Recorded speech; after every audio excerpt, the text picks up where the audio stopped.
Hi, I'm James Butler and this is Terms of Engagement, where I take key political terms and try to throw some light on them. For men fleeing the insolence of a tyrant to fall victim to the insolence of the unguided populace is by no means to be tolerated. They rush headlong and drive blindly onward like a river in flood. Let those like democracy who wish ill to Persia, but let us choose a group of the best men and invest these with power. That was Herodotus 2,500 years ago, quoting the words of a Persian general.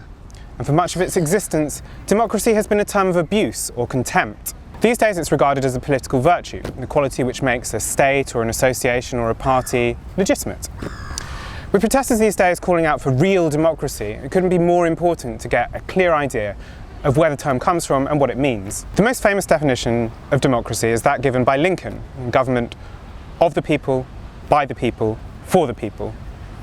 In fact, this definition goes back further than Lincoln. It comes from Wycliffe, who was a 14th century heretic, and then goes right the way back to Cleon, who was an ancient Greek rabble-rouser. Right the way back at the origins of the term, there's something ambiguous about it, an anxiety that democracy might mean mob rule or disorder or the tyranny of the majority. Aristotle, despite living in a democracy of a kind, could suggest that it was a deviant kind of political system. A lot of that anxiety is about who gets to be part of the people and what the limits of that government should be. Ancient Greek political systems could permit a lot of power to their voters because those who could vote were so few. If you were a woman, if you were a slave, if you were foreign or didn't own property, you could forget about it. Democracy, as we think about it, is actually a very late phenomenon. Well into the 20th century, people could fear that to be democratic would mean to upset the natural order of things, to hurl the little streets upon the great. The idea that human beings were equal and possessed no special privileges by virtue of birth was often held to be scandalous, and even today some philosophers of the right struggle against the idea. But after the French Revolution, a long, hard-fought and frequently delayed struggle for those democratic rights begins to play out. A struggle, on the one hand, about who gets included in the people, women and people without property, for instance, and on the other hand, about ensuring those democratic rights mattered, that institutions of government were elected, and that people with property, for instance, couldn't vote twice. Such extensions of the right to vote are really a recent achievement. Women's right to vote here is barely a century old. Until the middle of the 20th century, British university graduates retained a vote for both where they lived and a university constituency. People who owned property could vote where they had property and where they lived. These additional voting rights were always intended to limit the impact of universal suffrage. And perhaps it's important to say that the struggle for voting rights is not yet over. Britain, for instance, still bars prisoners from voting, and that's not to mention its entirely undemocratised House of Lords. But you might ask, is that all people mean when they say democracy? Is democracy the same as voting? Obviously the term means, one, that legitimacy comes from the people. Two, it means that the idea of the people should include all of the people. And three, it's about making that idea function as the way of running a state or a government. Now, in that last sense, we get a conflict spring up in the course of the 18th and 19th centuries between representative democracy and direct democracy. This is a conflict that doesn't just play out in how governments are run, but which is very much part of the nascent workers' movement of the time, about how the workers' movement was organised, how it was legitimate within itself and how it made decisions and what it wanted from the state.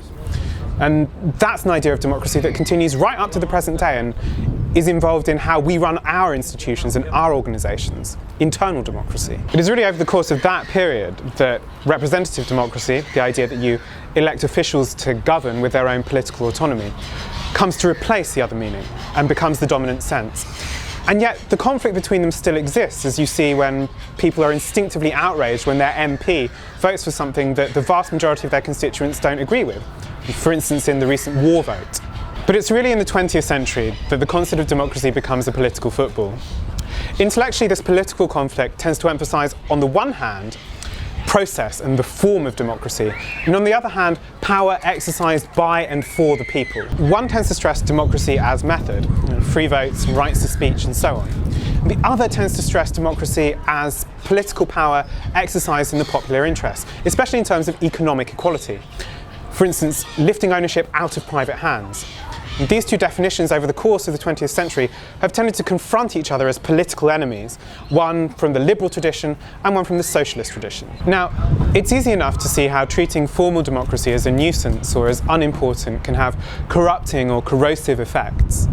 But maybe it's even more important to understand how seeing democracy solely in terms of ballot boxes or as votes every 5 years can neglect that other sense of power exercised for and by the people. In this sense, the foundational democratic claim that all are equal is taken seriously not just in terms of access to a ballot, but in terms of unequal starts to life, in terms of inherited wealth, or unequal access to housing or choice in forms of employment, rather than treating these kind of inequalities as suddenly all right and unquestionable simply because someone checks a box every 5 years. But it also comes from a sense that there is something fundamentally unequal, fundamentally unjust about the access that people or organisations with money have to those in power, whether by formal or informal lobbying.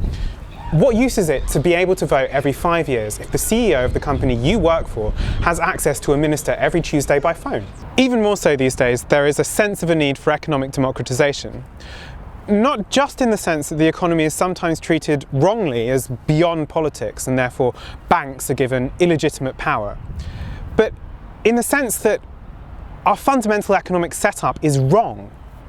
After all, economic decisions have political effects. How can it possibly be democratic for one person to be able to cream rent off 20 properties inherited from his parents and for another person to have to pay half of his wages to live under the roof of one? When was this agreed on? By whom was it voted? A final thought. Recent times have seen the introduction of certain emergency laws and provisions that allow for the suspension of particular democratic rights.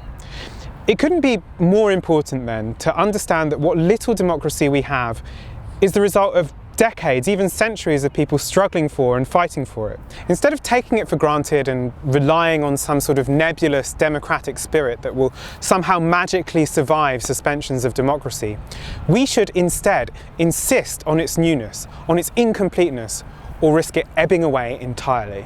I hope that's been useful. Join in the discussion on Twitter on the hashtag Novara terms, and I'll see you next time.